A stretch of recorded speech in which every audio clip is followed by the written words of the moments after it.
Le collège Lucien Vadez propose de la 6e à la 3e un parcours complet en classe coopérative.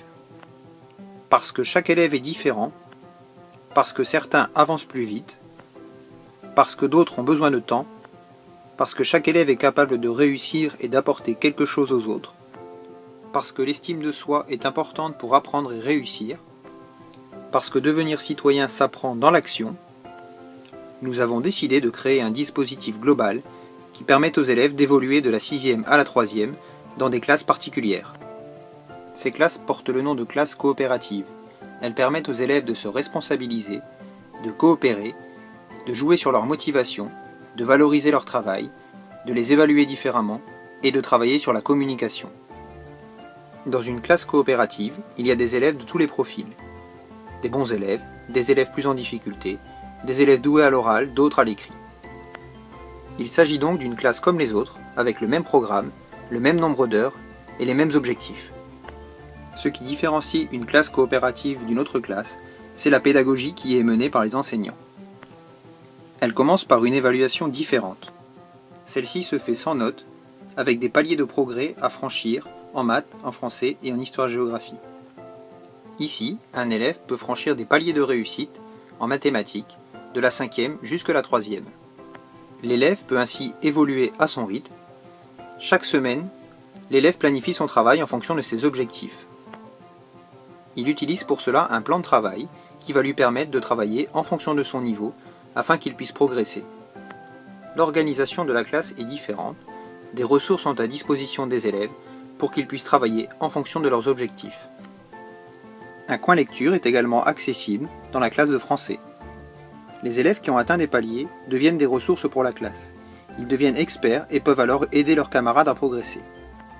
L'entraide entre les élèves est favorisée. Elle permet à ceux qui en ont besoin d'avoir de l'aide, à ceux experts d'approfondir ce qu'ils savent, et aux professeurs de se dégager du temps pour s'occuper de certains élèves en particulier. En fin de période, l'élève a donc travaillé et est capable de dire sur quoi il veut être évalué. En plus d'une évaluation différente, d'autres dispositifs viennent faire fonctionner la classe coopérative. Un des dispositifs importants est le conseil coopératif. Selon les niveaux de classe, il a lieu 1 ou 2 fois tous les 15 jours. Il se passe lors de l'heure de vie de classe. La classe est alors disposée en cercle. Un élève est désigné président de séance. Il a la charge de dérouler l'ordre du jour, d'animer la séance et de distribuer la parole. Un élève secrétaire note dans le cahier de la classe les discussions et les décisions qui sont prises durant le conseil. Le professeur est un membre du conseil comme les autres. Il lève la main et attend qu'on lui donne la parole. Un exemple d'ordre du jour d'un conseil coopératif peut être le suivant. L'ouverture du conseil coopératif par le président. Un moment de félicitation où chacun peut remercier et féliciter un camarade pour une action réalisée durant les 15 jours. L'évocation des problèmes, des conflits entre élèves, des problèmes dans différentes disciplines, des soucis de vie de classe. La distribution des métiers, qui sont des responsabilités que les élèves peuvent prendre dans la classe, comme effacer le tableau, distribuer les documents, accompagner à l'infirmerie. Et la gestion du bloc de la classe, dont nous reparlerons plus tard. Afin d'alimenter les discussions, une boîte à messages est disponible dans la classe, sur laquelle les élèves peuvent indiquer les éléments qu'ils souhaitent voir évoqués au conseil coopératif. Ce conseil coopératif est un dispositif capital. Il fait l'unanimité chez les élèves. Il favorise la vie sociale de la classe. Les élèves apprennent à gérer et désamorcer les conflits grâce à des techniques de médiation et de communication non violente. Ce conseil permet aussi de rendre le cadre et les règles explicites, d'impliquer les élèves dans les décisions, ce qui leur donne un sentiment de justice. Avec ce dispositif, nous privilégions la prévention et le dialogue à la sanction. Les classes coopératives ont également un blog.